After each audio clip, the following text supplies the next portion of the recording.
Today we're going to talk about living in downtown Seattle. Yes, downtown Seattle, where all the high rises are, where the Space Needle is, where some of these big tech companies are, and where you may be thinking of living if you're moving to Seattle area, relocating here for work, and you want to be within walking distance of your employment center. So I actually thought this would be a great video to do today. I have a beautiful $1 million condo listed in downtown Seattle. So I've been driving around there. I've got some great footage for you guys of the city, and we're going to take a little trip around. You can see what it's like out on the mean streets of Seattle, as well as talk through some of the different pros and cons of living in a very urban area, the most densely populated urban area of the entire state of Washington. So come on with me to downtown Seattle. Let's go.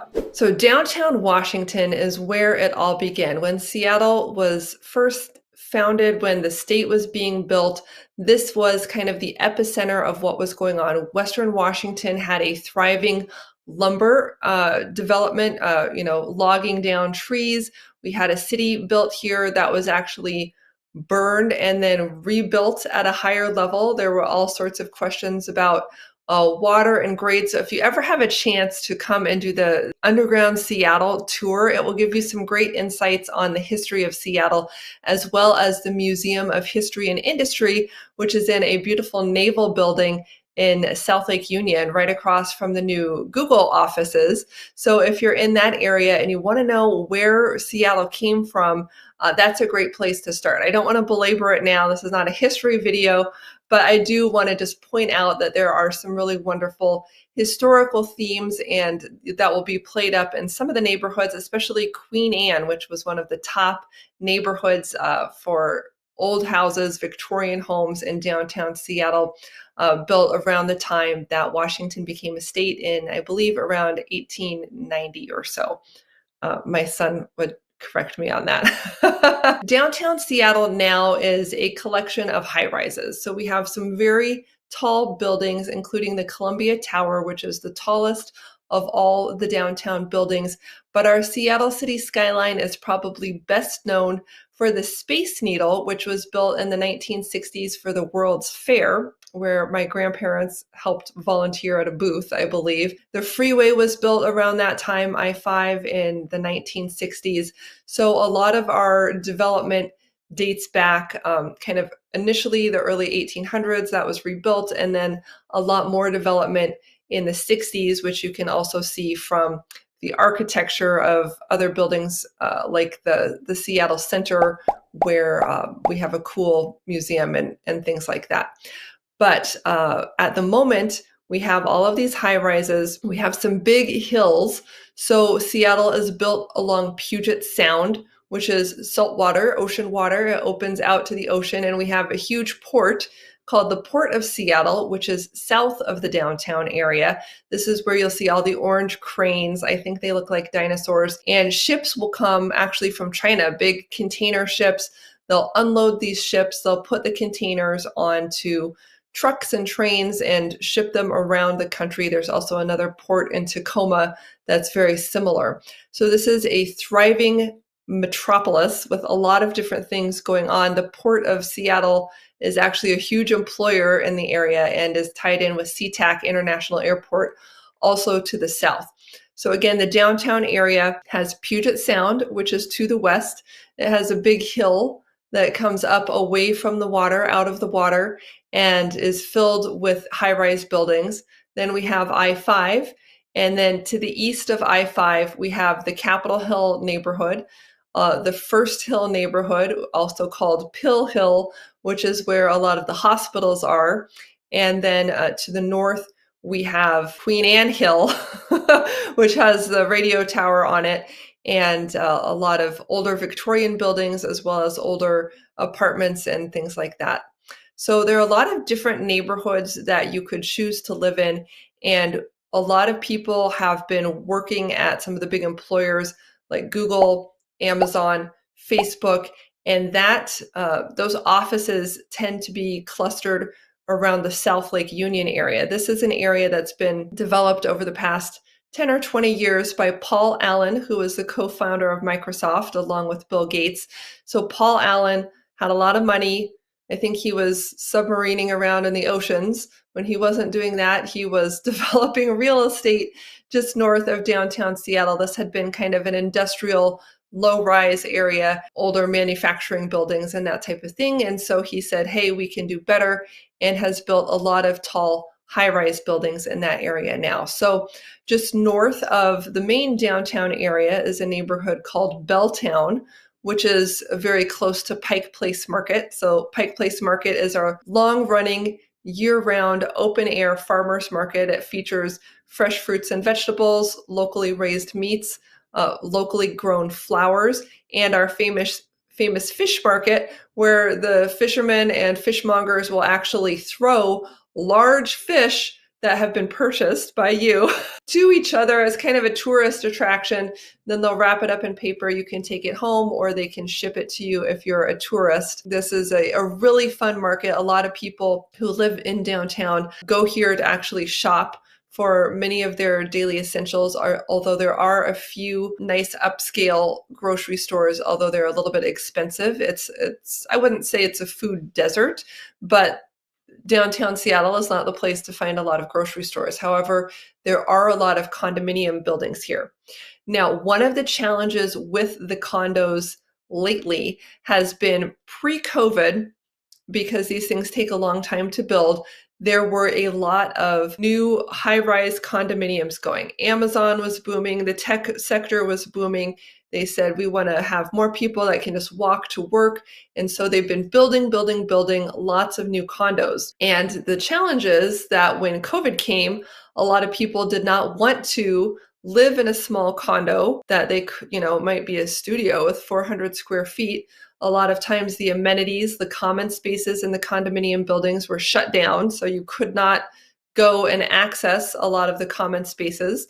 And then they couldn't go to work because their offices were shut down. So they essentially would have ended up being in a small room all the time by themselves, unable to go out to work, restaurants, and their common spaces in their building. So during that time, a lot of people did not want to be living in the condos, and we had a softening of the downtown core. Even at the same time that the interest rates were low, the rest of the market was booming, the suburbs were booming, and we were seeing 10 and 20% appreciation rates elsewhere. So this condo sector softened, and now we're in a back to work phase, right? People are being asked to come back to the office with various levels of compliance. I'm hearing traffic is getting bad again out there. So it sounds like at least some people are coming back, which we're really hopeful will drive the interest in downtown condos up again, because they've been soft and we have a ton of inventory from all of this new construction. So if you're trying to sell your condo, there are relatively fewer people who are wanting them, prices went down, and you're competing against a lot of new construction. So that's just something to think about. Now, I want to tell you a little bit about the Cristala building in Belltown, which is where I have a listing at the moment. I've sold in other buildings, like the Nexus building is one of these new construction buildings that I was telling you about. And what you want to look for if you're going to a downtown condo is things like view, because some of these have an amazing view of the city or the sound, mountains, and some of them are next to a wall. So the view is an important factor of value, as well as how high up you are in the building. Typically, the higher you are in the building, the more expensive your unit is going to be. What kind of amenities the building itself has. Does it have a hot tub, a gym, recreational rooms, places to bring guests, places to watch the Super Bowl, theaters? Rooftop decks are very popular. And you're going to be paying for those amenities with your homeowners association dues. So the dues could be, $1,000 a month or more for some of these luxury buildings with a larger unit. Or if you have a studio or something smaller, usually the HOA dues are prorated on depending on the size of your unit. So if you have a smaller unit, you can expect to pay a lower amount. Another factor is whether the units can be rented out. Most buildings have a 30-day minimum because they don't want people to be doing short-term rentals like an Airbnb, but some buildings allow for less than a 30-day rental, which puts them as a desirable building for investors or people who maybe in and out of town and want to rent out their units while they're gone. Now, who actually uses these condos? It's oftentimes people who are working in the downtown core on a regular basis and just want to be able to walk to bars and restaurants, walk to work. Belltown is very popular for this sort of tech crowd who wants to walk to bars and restaurants, walk to work, and walk to Pike Place Market. It was really a thriving area pre-COVID. And then another neighborhood to look at would be over on Capitol Hill, where you can enjoy views of the city skyline because you're not in the city itself. You're a little bit farther removed, but you're looking across I-5 over to the city of Seattle with the Puget Sound in the background and the Olympic Mountains in the background. So if you don't need walkability, I mean, you could still walk to downtown Seattle, but you're not like 2 blocks away. You're maybe a mile or 2 away. So depending on where you are. So if walkability is less important, maybe something like parking is more important to you, then going a little bit out of the city is something to look at. So speaking of parking, a lot of these units will come with 0, 1, or 2 parking spots. And I've even seen lifts like a car elevator where you can squeeze 2. You have to drive your car onto the ramp and then pump the car up so it's elevated and then drive another car underneath. So that might be an option if you have a garage space and you want to store 2 vehicles in 1 parking spot. But for the most part, parking is definitely at a premium in these buildings. If your unit does not come with the desired number of parking spaces, there's frequently a way to trade or buy or rent another parking spot within the building from somebody else who might not be using their spot. So that's something to consider, but it is a question, a hassle factor. Another thing to look at is dogs. So a lot of, in Seattle, actually, we have more dogs than children. So a lot of people here have dogs. They want to have a dog, and a lot of places you can bring your dog to work. So thinking about pets and whether you can take your pet to relieve himself indoors in the building or on the rooftop deck rather than going out onto the street is a question that's important to some people, as well as any workspace. For example, the Nexus building has really cool study carrels and conference rooms and things. So if you are working from home, you have some good options for how to get that done there. Now, when I talk to people who live in downtown Seattle, some of the things that they like are all of the museums that are nearby, museums, theater, concerts, clubs. If you like to do the arts, you have a lot of options. You're also very close to the baseball and football stadiums to the south of downtown. So if you want to get out there and enjoy sports, you certainly can. You might want to take the bus or an Uber, depending on how much you like to walk. People like to go for brunch. They like to go jogging on the city streets. And they're working now on revitalizing the waterfront. They just took down kind of an ugly multi-story freeway system called the Alaskan Way Viaduct. The city of Seattle has removed that, torn it down, opening up the view to the waterfront. So the expectation is that that's going to be developed and be made nicer over time.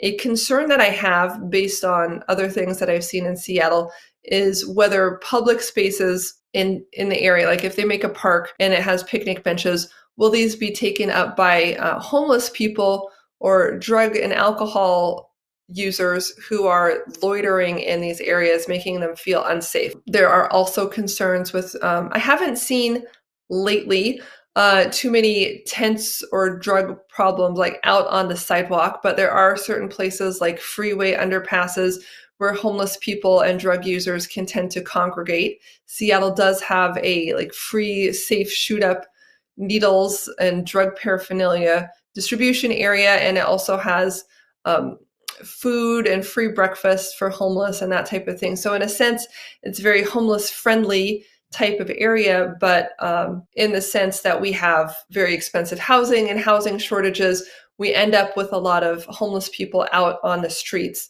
which can create trouble. My understanding is that this is improving. I actually talked to a street sweeper who was out manually cleaning, picking up cans and garbage and things out in Belltown a couple weeks ago. And he said he was seeing an improvement. He said he cleaned up litter, and there were other crews that sort of helped clear out homeless people from the sidewalks and things in the morning. There's the potential for urine and other wastes. So I'm seeing that the Seattle city is putting more money and energy into keeping things clean, but this has been something that has been an issue in the past. So if you're considering downtown living, really get some eyes on the ground, see what's going on where you're looking right now, because those are certainly issues that can make people feel unsafe, can make things seem less pleasant when you're going out and about. There's a place on 3rd that's right in front of Benaroya Concert Hall, which is a beautiful, it has Chihuly glass. My cousin used to be in the boy choir. They would have amazing Christmas concerts down there, the symphony, the orchestra, really nice venue, very close to Pike Place Market. And I was out with my mom for her birthday, and we decided to go to Pike Place Market and take pictures of the gum wall, which is a really gross wall that's filled with gum stuck to it, and maybe get some flowers at the market and that type of thing. And we ended up coming back and walking. We were coming up the hill, and we turned the corner onto 3rd, and I just remember kind of like everything slowed down. It was like my spidey senses were out, and it's like you're in a movie with the slow-mo and you're about to like die or something. I never felt at risk, but I definitely felt like I was not in my element. Like drug deals, things were being smoked and passed, and I didn't know what was going on, but I felt very unsafe. And I remember telling my mom, I can't listen to you right now. I'm on high alert type of thing. This is a city, and it's not an entirely safe city. It's not Chicago. There have been shootings. There are sometimes parades and protests. We have World Trade Center riots have gone on here. Chaz and Chop autonomous zones during the Summer of Love, during Black Lives Matter, and some other riots and things at the beginning of 2019 and 2020. We've had May Day riots, which are kind of anarchists. So there are some strange things that happen. This is a very politically active area, and there are protests and other events like that from time to time, which can potentially make you feel uncomfortable if you're not in alignment or not sure what the people are going to be doing, or they're blocking you from getting where you want. This city does have a fairly tolerant view of those types of things. Just use caution, and remember that along with all of the convenience, the amazing restaurants, the arts, the sports, the weather, the waterfront, Pike Place Market, Seattle Center, the views, there's a lot of good things that come with living in downtown Seattle, but it's definitely an urban area. You don't see many kids out on the streets. The schools are not downtown in the high-rise area, and there are some dangers as well. There's excellent public transportation, but parking is limited, and if you want to have more than 1 or 2 cars, it could be a challenge, especially depending on how much parking comes with your building. So I hope this gives you a good idea of some of the pros and cons of living in downtown Seattle and what that lifestyle would be like. If you're looking for a condo, there are good deals for condos right now. I'd be happy to show you some opportunities in both the new and the used market so you can get an idea of what's out there. And until next time, have a great day. Thanks for watching, and I'll see you on the next video.